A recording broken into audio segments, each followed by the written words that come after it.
I think that the left has done the best job at pushing Latinos to the right because of their cultural beliefs and their insane policies and politics, especially when it comes to pushing the transgender agenda on children. And Latinos, we are very socially conservative. We are very family oriented. The left hates or has apparently declared war on religion, on God, and on family, and these are all just basic things to Latino household. I believe that you've brought up some valid points in what you talked about. You talked about two categories, which was family and faith. But I also understand that those were generalizations and blanket comments that were used in there. And I'm just opening up the discussion. That's all I'm doing here. When we look at Republicans and when we look at Democrats, we know that there's a lot of finger pointing from both sides, and both sides blame the other.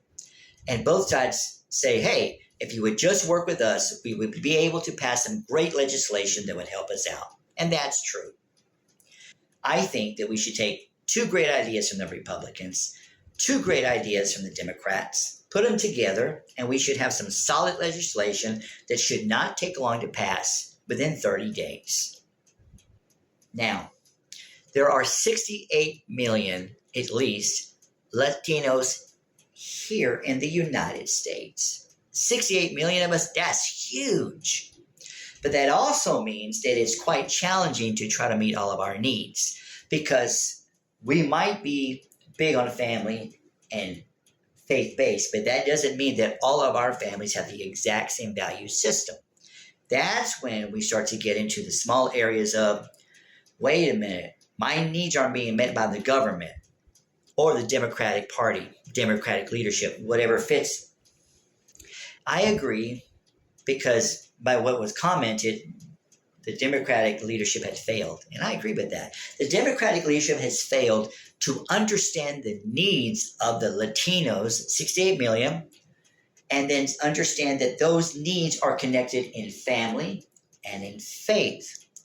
So here's an example. This is really important to me. I think that any one of the ladies in our community, any one of the women, should be able to go do something at night without the fear of sexual assault. What you do is none of my business. Yet here in the United States, there are every 68 seconds a woman is sexually assaulted. It's disgusting. That goes under the category of family. Also, we have schools and colleges that we have mass shootings. And none of our children at any age in school or in college should have the fear of being killed. So these mass shootings affecting our families goes under the category of family. We have, out of the 68 million, other parts or categories. So as an example, there are millions that are part of the LGBTQ plus community. That's family and faith. That's a realistic thing to say. When we start talking about faith, since we're already in that area, we have millions that are part of the Catholicism and that are Protestants. But when we look at being Protestant, Apostolic, Presbyterian, Baptist, United Pentecostal, non-denominational. So even saying that we're part of the faith, it's very diverse. Now, I don't think that it's excusable that the Democratic Party couldn't connect. If I say, hey, I'm running for the United States Senate, and I come to you and I say, how can I be of service to you? I'm running for the U.S. Senate. And I sit down with y'all for about an hour. You talk to me. You ask some questions. I should be learning what your needs are.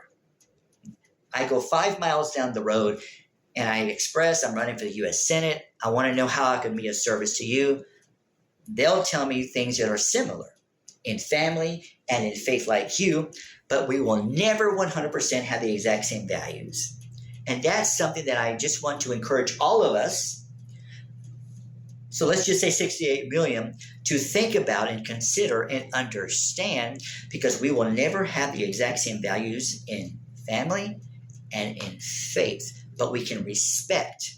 And we all know from generations, our wow, we've been around for over 30,000 years coming down from different bloodlines. That respect is huge, and part of that is accepting we don't have the same values, and that's okay. Republican values are not better or less, and Democratic values are not better or less. But how I'm of service to you and how I meet your unmet needs, that's what I care about. And I care about not just that, but when I think of 68 million people, we're talking about an entire society. So that we together are raised up.